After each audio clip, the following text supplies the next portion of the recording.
I used to be a Weird Warriors kid. Now I'm a Weird Warriors adult. Each week I'm discussing a chapter of the iconic books by Aaron Hunter. My name is Charlie, and in today's episode I will be talking about Prophecies Begin, Book 2, Fire and Ice, Chapter 1. Join me on this adventure into the world of warrior cats.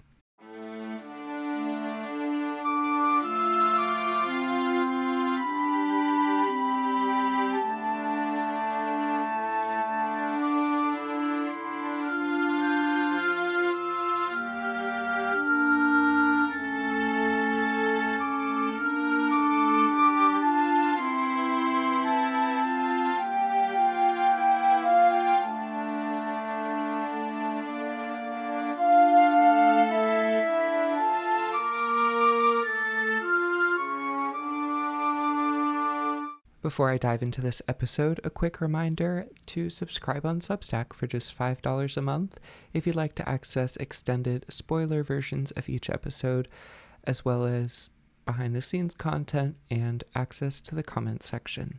I also want to note that if you're watching the video version of this podcast, you'll notice the set looks a little different. Well, firstly, you can see there are some dolls. I am a doll collector. I do have a YouTube channel called Lotsa Love, Lotsaluv, and that's where I document my nostalgia collecting journey. If you want to subscribe on there, that's completely free. It's just its own thing, but I typically film in the same location for that channel, so I wanted the dolls to be in the background. And also, one thing you might not have picked up on is that this is a different window behind me than where I usually film. I'm in the same room, but I totally reorganized the studio and my apartment in general. So I live in a one-bedroom apartment, and when I first moved here, I decided I wanted the bedroom to be my office, and I wanted the living room to be my bedroom, and then I just didn't have a living room. But I feel like I was watching way too much TV in bed. Like, I've had to go to the chiropractor because my neck has started hurting from the horrible posture of, like, being propped up on my pillow watching TV, and I've been watching TV to fall asleep, and it's just, like, I studied film, and I love film, but it gets to a point, so I decided I'm gonna do the change, and I'm gonna finally sleep in my own bedroom. So I moved my bed into this office, and the bed is now where this desk used to be. And then I just shifted the desk and everything to be by this other window. So it's going to be an adjustment period for me, but I'm really excited about this new setup. Yeah, anyway, that's my tangent about some life updates. I will be doing a full video about how this room has changed for my doll channel, so if you want to go check that out, you can. But anyway, let's get into this episode.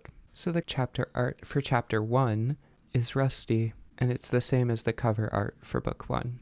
Now, I don't know how long I'm going to keep talking about the chapter arts, because it's seeming like these are the exact same as in book 1, and it's a repetitive cycle. So I guess unless we get to a book where those arts have changed, I think I'm gonna stop noting the chapter art. There's only so many different ways I can describe the same art over and over again, so yeah. Anyway, I feel like this first chapter is longer than a lot of the chapters in the previous book. Like, I remember in the previous book, I kept being like each week, oh, that was a pretty short chapter. Oh, that was a pretty short chapter too. This one feels long. Like, let's see how many pages it is.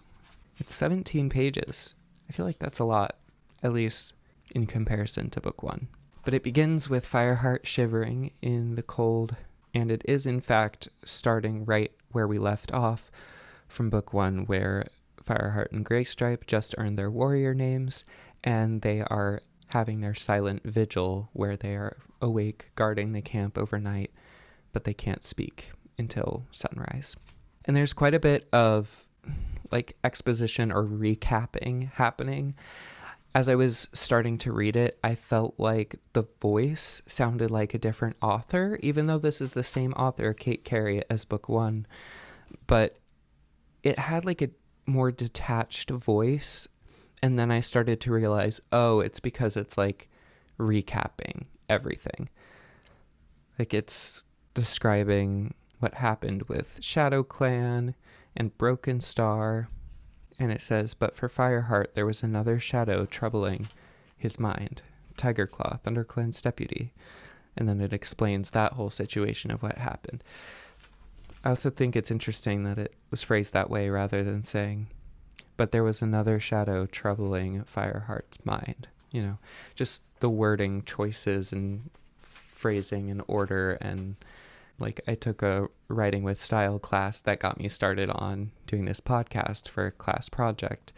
And we really, like, we could spend a whole class just talking about the wording of like these first couple pages of this chapter and how it compares to the rest because of how it's recapping stuff.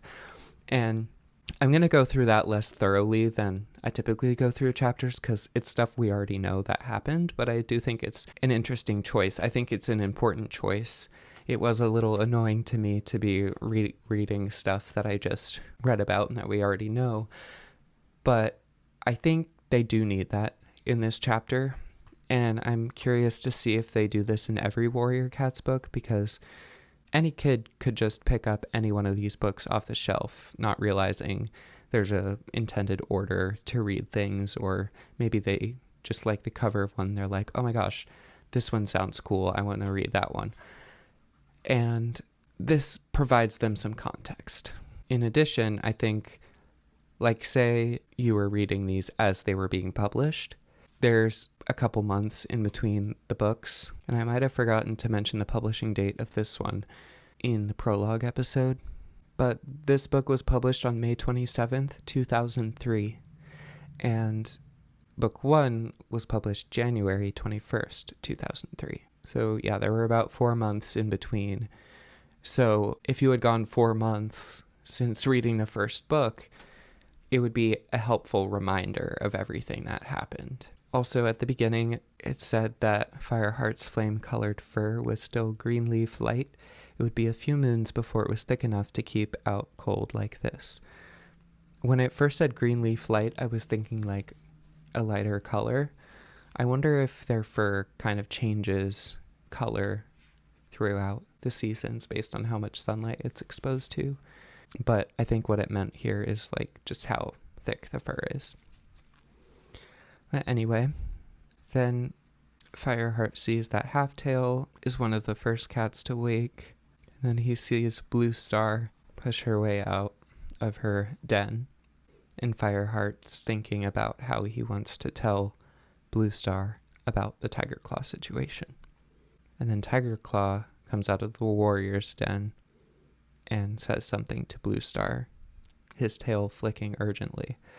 I'm very curious what it is that he's saying.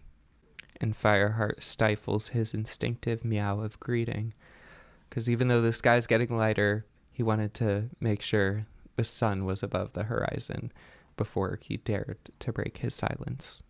Impatience fluttered in his chest like a trapped bird. I really like that simile. Like, I can feel that and relate to that. I feel like that's also how anxiety feels, but it also makes sense from a cat's perspective to make that comparison. And then Gray Stripe nudges Fireheart and points toward the orange glow just visible on the horizon. And White Storm's deep meow surprises them. Glad to see the dawn, you two. It's all right. You may speak now. Your vigil is over. And we're reminded that he fought with them yesterday against Shadow Clan. There was a new respect in his eyes as he looked at them. And finally, they break their silence. And Sandpaw says, "The great warrior speaks." Now I'm just imagining the way Sandpaw's voice was in the LPS movie adaptation that Pink Bunny Girl 43 made that I watched for a bonus episode, if you want to check that out. She was very, like, even more sassy and annoying than I imagined. But now that's a bit of what I'm imagining. It says Dustpaw looked like her shadow sitting beside her. I like that description. And White Storm gives them a stern look and then tells Fireheart and Graystripe to go and find something to eat, then rest. And then he tells Sandpaw and Dustpaw it's time for their training. And Graypaw and then Graystripe kind of pokes fun at them to Fireheart, but Fireheart says you can't exactly blame them. They did begin their training before us. If they'd fought in the battle yesterday, they'd probably have been made warriors too.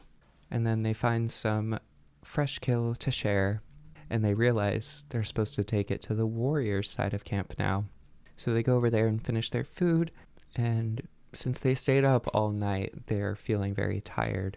And so they go to claim spots to sleep in the warrior's den. And Fireheart has a dream.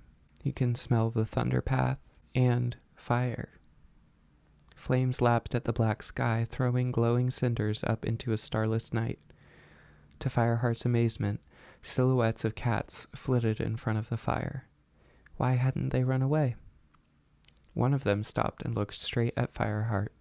The Tom's night eyes glinted in the darkness, and he lifted his long straight tail as if in greeting. And then Fireheart remembers Spotted Leaf's prophecy, fire will save the clan. Could it be something to do with the strange cats that showed no fear of fire? It sounds like these cats he's seeing in this dream are Wind Clan, like we read in the prologue where they were seeing the two legs near the campfire in the Thunder Path. And then Tiger Claw wakes up Fireheart and says he was meowing in his sleep. And Fireheart hopes he wasn't saying anything about the prophecy. He had dreamed like this before, dreams so vivid that he could taste them, and which had later come true. Fireheart certainly did not want Tiger Claw to suspect him of having powers that usually StarClan gave only to a medicine cat. But then Fireheart realizes that it is nighttime. They slept through the whole day. And Tiger Claw tells them they are on evening patrol. So they go to do that. And then we get a time skip to a few days later. Fireheart had been looking for a chance to talk with Bluestar alone, but when he wasn't on one of Tiger Claw's missions, the ThunderClan leader always seemed to have her deputy at her side. And then Graystripe asks Fireheart, what are you looking for? And he says Bluestar, and he's like, why? You've had one eye on her ever since our vigil.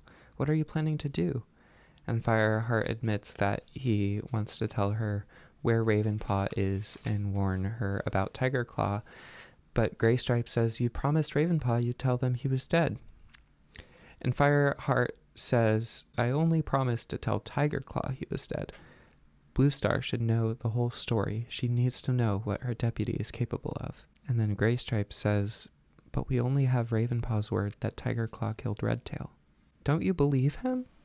Now, I think this is interesting. You know, every main character needs their best friend to challenge their instincts and get the main character to doubt themselves, because we need that balance to support the plot.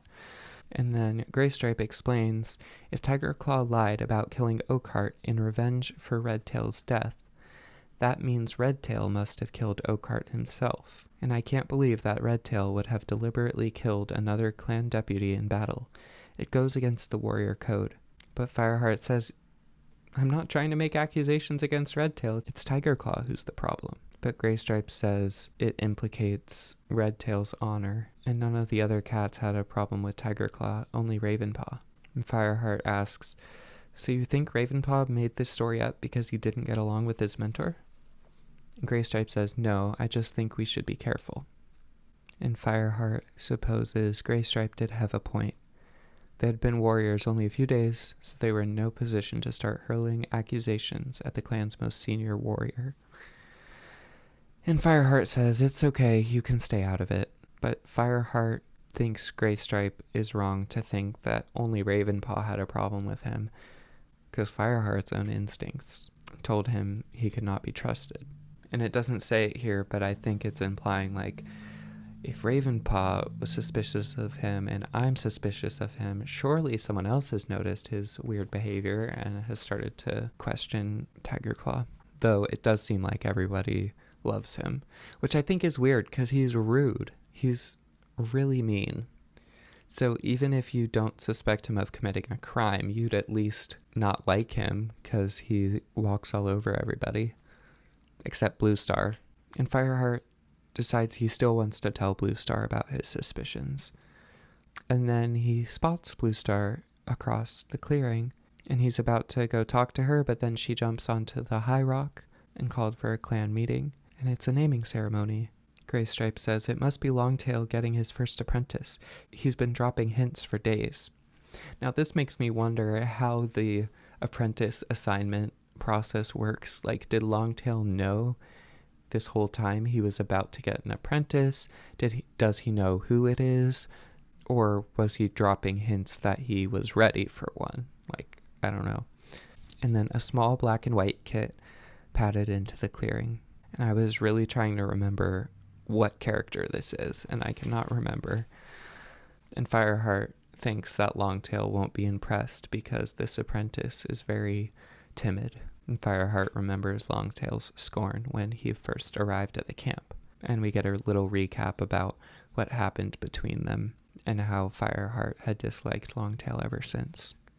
And Blue Star says, "From this day forward, until he has earned his warrior name, this apprentice shall be called Swiftpaw." And I'm like, okay, Swiftpaw. I'm still trying to remember who this character is. And also, whose kit is this? It says there was no flash of determination in the eyes of the black and white kit as he looked up at his leader. Instead, his amber eyes were wide with anxiety. And Blue Star says, "Longtail, you were Darkstripe's apprentice. He taught you well, and you have become a fierce and loyal warrior. I hope you will pass some of these qualities on to Swiftpaw." And Fireheart searches Longtail's face for disdain, but his eyes softened as he met the apprentice's gaze, and they touched noses. And Longtail murmurs, "It's okay, you're doing fine." And Fireheart thinks, yeah, right, just because he's clan-born. Longtail sure didn't welcome me like that. And he feels resentment as he looks around the rest of the clan, congratulating the new apprentice. Graystripe says, "What's up with you? That'll be us one day." And Fireheart nods and is cheered up by the thought of getting his own apprentice someday. And he pushes away his resentment. He was part of ThunderClan now, and surely that was all that mattered. Now, a few things here. I love that Graystripe is consistently picking up on Fireheart's emotions. He's very tuned in to his best friend, and I love that. Also, I think Fireheart's emotions here are very valid. Longtail was really mean to him, and everyone in the clan just stood by and watched it happen. And now Longtail is being nice to a clan-born cat that seems less brave than Fireheart did at that age, and everyone's just going along with it.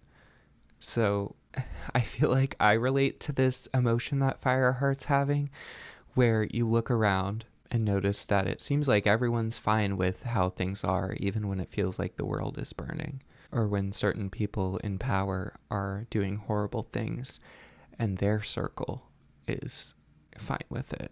Or to give an actual example, the way many people accuse drag queens or queer people in general of being pedophiles when there's not really evidence to support that. Meanwhile, there's a lot of evidence in the Catholic Church of pedophilia, yet they don't seem to openly condemn that and try to create change in their own systems.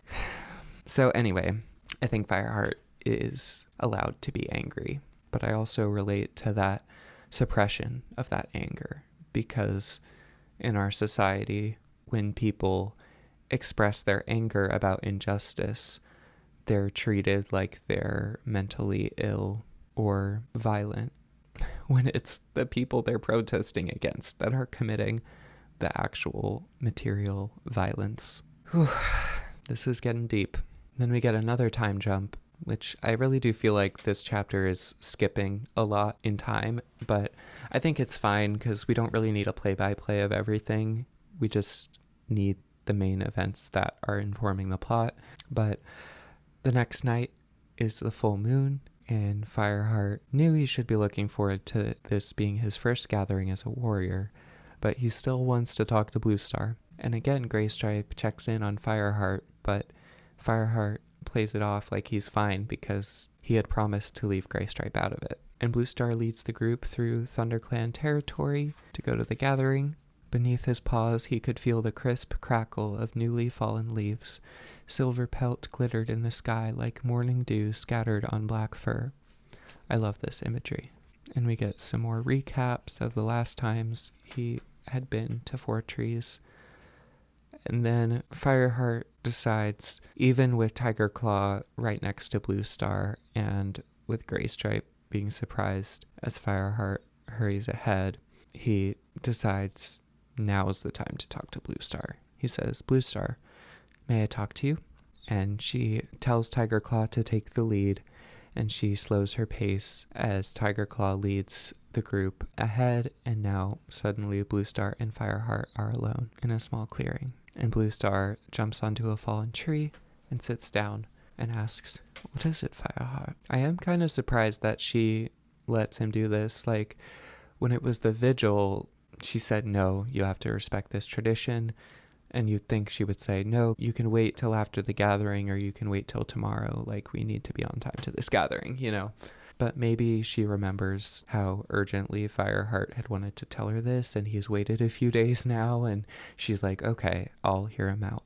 And Fireheart is now worried because Bluestar was the one who encouraged him to leave his kitty pet life. And since then, she had trusted him time and time again when other cats questioned his loyalty. He worries what she would say when he tells her about Ravenpaw. She says, "Speak." And Fireheart says, "Ravenpaw's not dead." Bluestar's tail twitches in surprise, but she keeps listening. And Fireheart says, "Graystripe and I took him to WindClan's hunting grounds. I think he might have joined Barley."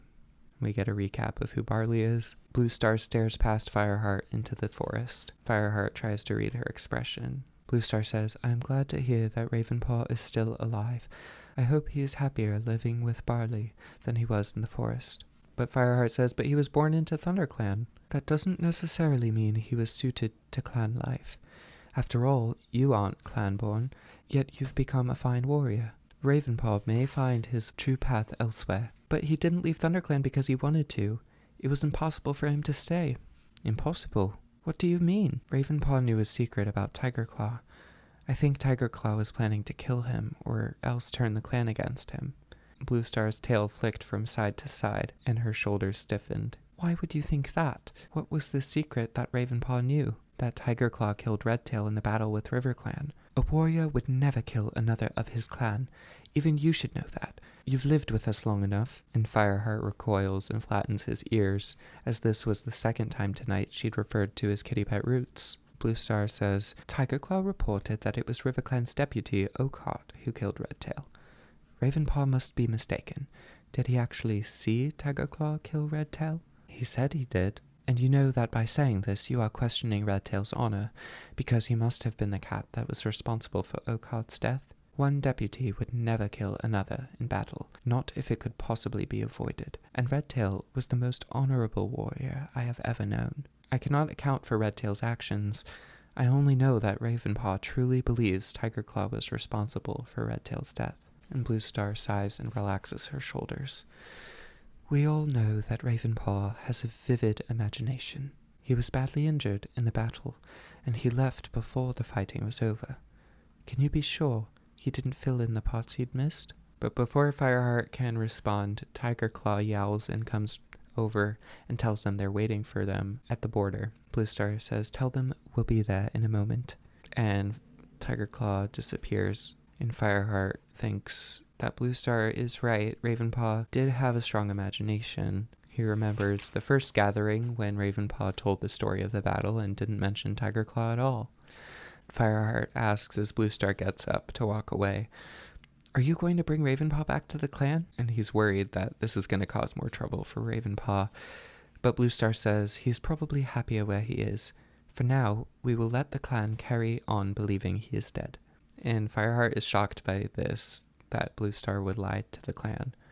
And I get that, but also she has lied to them before about how many lives she has left.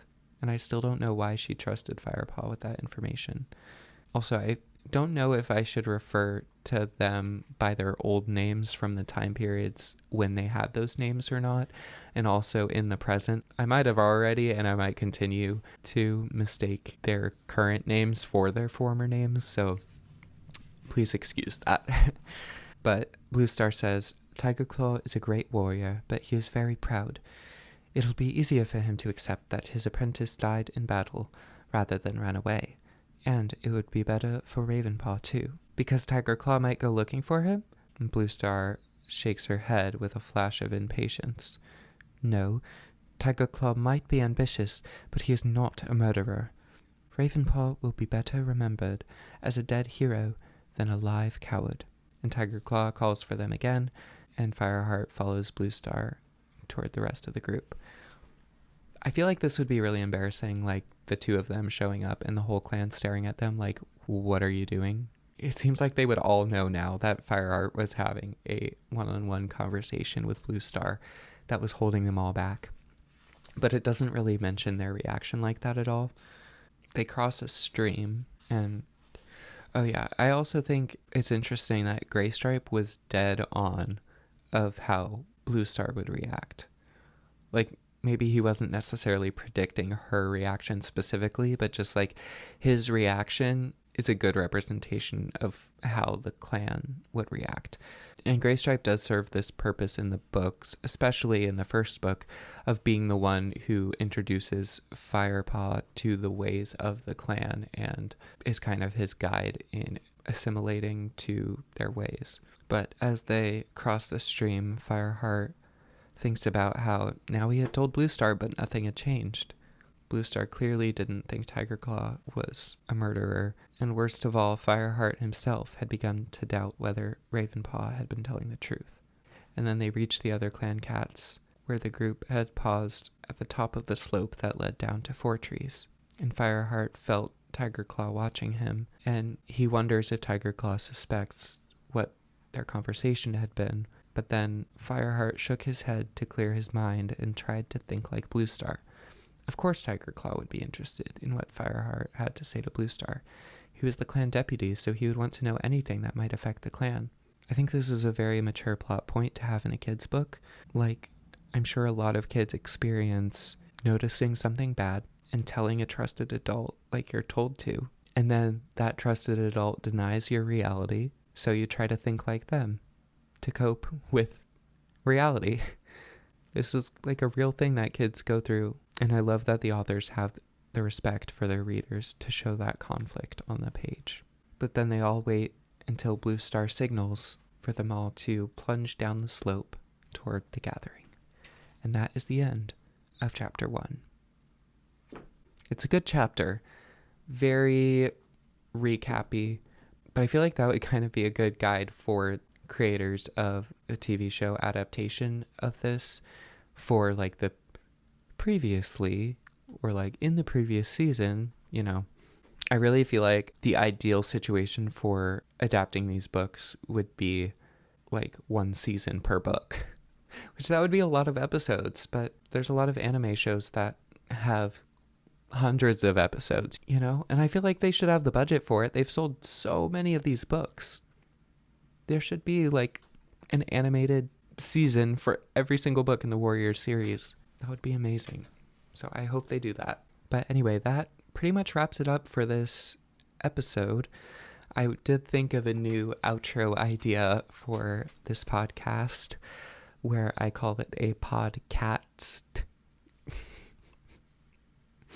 because it's about cats. Get it? So the new outro idea is to say, thanks for listening to the podcast.